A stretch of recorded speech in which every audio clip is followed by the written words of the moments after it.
Warning, this video contains adult content not suitable for children. I'm not fast enough of a talker to be on late night television. What's up, everyone? Welcome to Gears Gone Wild. I'm going to hop right into my battle against Casey this week. Week 9. So Casey's team, I feared Magnezone a lot. He knew I would fear Magnezone and prep for Magnezone a lot. He didn't bring Magnezone. It's a disappointment to me. So he leads off with Celebi, and I go ahead and I lead with the Night King, aka my Cloyster, for the first time this season, which I believe gives me... No, because I traded for Mamoswine, I still got to use Mamo. So Cloyster could have been a good matchup against Celebi, except for not taking any special attacks very well at all. So I go ahead and I switch out quick into Celesteela, who is kind of able to take anything Celebi is throwing and lets me scout it out. And it sets up screens. And going off of some of my past mistakes for not accounting for screens happening, I was actually keeping track of them this week, which proved to be beneficial for me. So he goes for the Sunny Day with Spearmint, leading me to believe that he's going to use some kind of hidden power fire or setup for his Heatran that he brought. And so I use the Automatize and I go for Acrobatics, just because it'll hit for some damage. And I assume the U-turn is going to be out in Heatran, so I go ahead and I switch out to my Chief Beef. The one, the only Chief Beef, Queen of my heart. What Chief Beef is able to do most importantly is take away the sun from Heatran, so it's really unable to do very much of anything to me. Anytime the sun comes out, I'm going to have the option of going into Heatran, or into Hippowdon. So I know he's going to assume the Earthquake and pull out Latios, so I go ahead and go for the Whirlwind to get that out of the way and just kind of upset his momentum. Which it goes ahead and pulls Spearmint back out right in time for the Reflect to wear off, and for Spearmint to put another Reflect up. So this time I capitalize and I switch into Magearna, McDonald's, the star of today's episode of Gears Gone Wild. And at this point, Magearna is going to be able to do the most broken thing possible. So Spearmint sets up a light screen, very smart in the face of Magearna. I'm going to go ahead, use the Ice Beam, rhymes with light screen, and I get the freeze. At this point, things aren't looking very good for Casey, and I use this opportunity. I first assume he's going to switch out to Heatran, who would take an Ice Beam like a champ, and I actually go for the Aura Sphere to hit Heatran for some chip damage.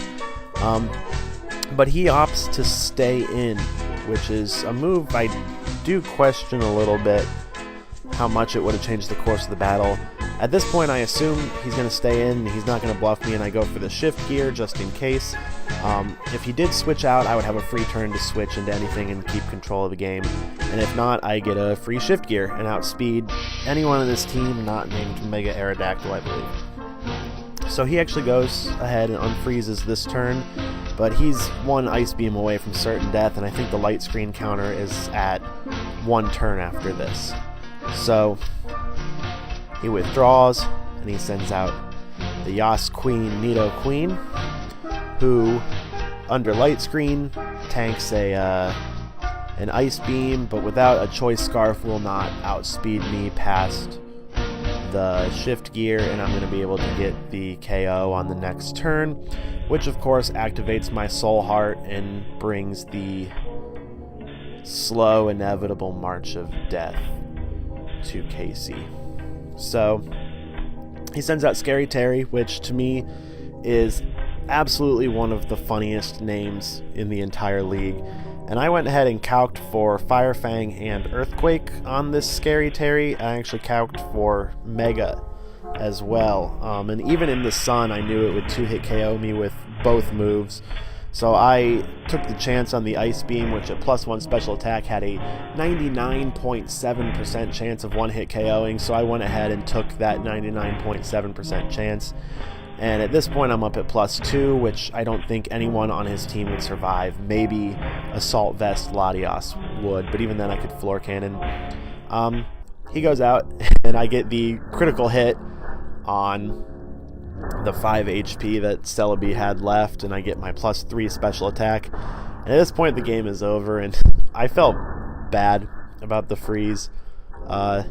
It's the worst status to get stuck with, because there's really nothing you can do about it. It completely shuts down a Pokemon. So that really is what ended up winning me the game.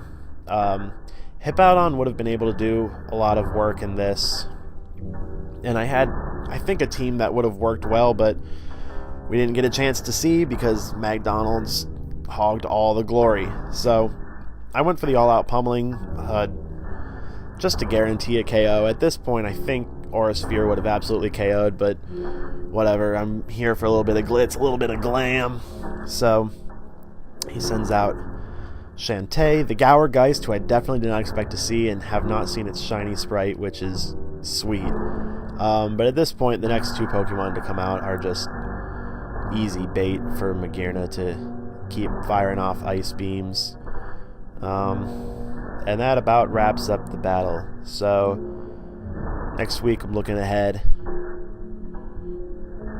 Yeah, I got nothing else to say. Sorry I froze you. I feel bad about that. But I'm not sorry I won, because this is the first time in Pokemon Battle League history that ya boy, Coach Zache of the Pastoria City Porygon-Zeds, is over 500. So, I'm still coming for those playoff chances. Cheryl, I need you to lose. Chris, I need you to lose. Me, I gotta keep winning. I'm on a streak, baby!